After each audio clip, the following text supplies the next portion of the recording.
Ush. Jamal. Yo. Weh, link apa dah kau bagi aku? Kau jangan bagi link kau bukan tak? Try dulu. Sekejap. Mana dah?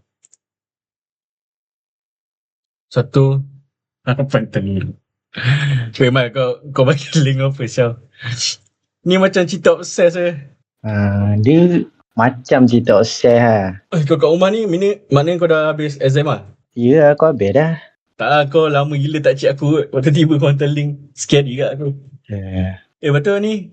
Kau ada nak mana-mana? Ada je lagi aku nak keluar dengan family tu. Oh, satu harapan telur. Kejutan rakan. Apa Melayu sangat ni? Sekejap.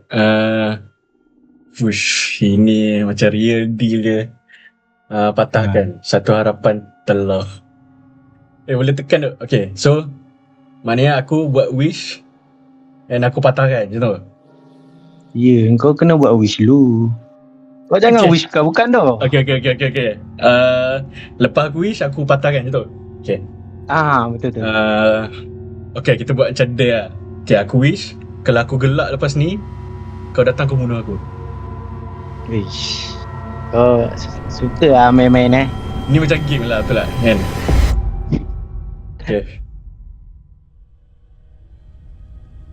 Jadi apa? Mal, ni main tak? Mal.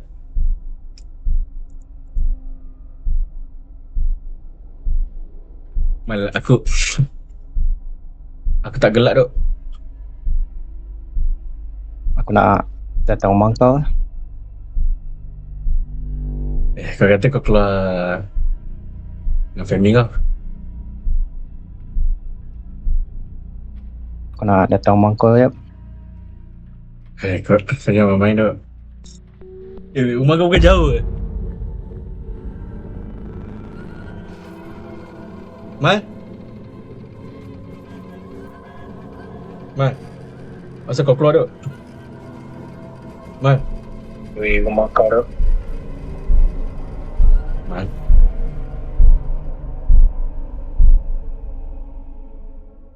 Kau gimana ni?